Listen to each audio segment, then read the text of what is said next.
J'aimerais vous faire réagir, et parce que je sais en plus que ça va être... Non, si, c'était le crédit immobilier, c'était les subprimes, bien sûr, pardon. Ça va être évidemment l'un de vos dadas. Il y a eu cette sortie cette semaine d'Arnaud Montebourg. J'y arrive pas à décrypter ce qu'il y a derrière ces mots. J'ai vite plein d'idées, mais quand un ministre me dit le politique doit reprendre la main sur l'euro, hein, et réformer l'euro.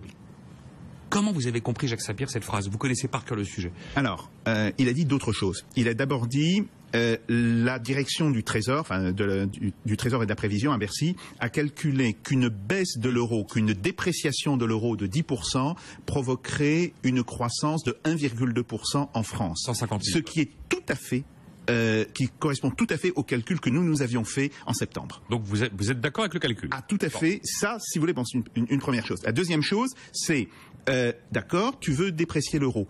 Comment tu fais? Et voilà. Comment tu fais? Que ça veut dire réformer l'euro? Alors, même si effectivement c'est le Conseil européen qui est légitime pour définir la politique de change, mais... Alors, premier point, la zone euro est excédentaire du point de vue de sa balance commerciale. C'est largement à cause de l'Allemagne, mais il faut le savoir. Donc, le répéter tout le temps, ça. Tout à fait. Nous sommes excédentaires. Donc, il est d'une certaine manière naturel que l'euro monte. Simplement, on voit qu'avec son taux de change, ça tue l'économie de la France, l'économie de l'Italie et l'économie de l'Espagne. Donc, la vraie solution, c'est de dissoudre la zone euro. Je le dis depuis des années, et si vous voulez, on voit qu'on ne peut pas avoir la même monnaie alors qu'il y a des structures économiques qui sont beaucoup trop différentes entre pays.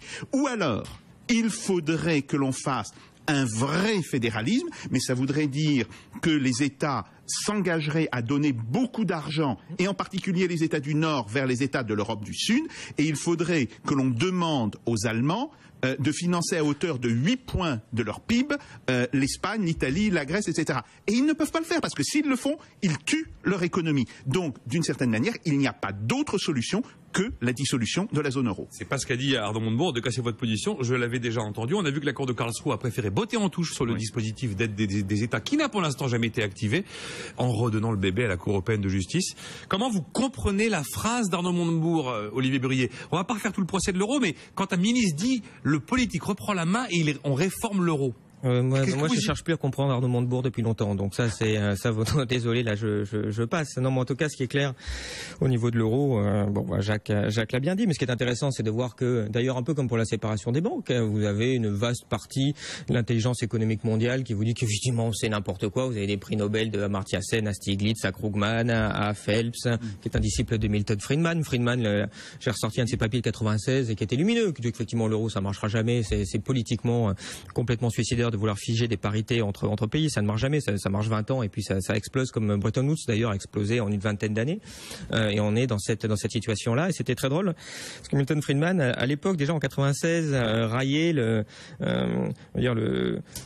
l'imbécilité française de vouloir avoir une politique de Francfort en disant non, ce niveau-là c'est le bon pour le mark, c'est pas bon pour vous. Qu'est-ce que vous faites mal comme ça avec le Francfort? On fait pareil avec l'Eurofort. C'est bien, je connais effectivement ce diagnostic. Maintenant, on l'a, cette monnaie, on est 18 dans le bateau, et on vit avec, on sait pas trop comment on va désamianter le bateau. Et donc, peut-être... Alors, si on ne le désamiante pas, on meurt tous. Donc, il vaut mieux essayer. Il vaut mieux essayer, justement, de le faire, et autant que possible de le faire de manière civilisée, c'est-à-dire avec un accord. Et s'il n'y a pas d'accord, il faudra le faire de manière non civilisée. C'est comme l'histoire où on va faire des faillites ordonnées des banques, enfin la faillite ordonnée, moi ce genre de truc. Eh bien à ce moment-là, si la solution civilisée ne marche pas, on utilisera une solution qui ne sera pas civilisée.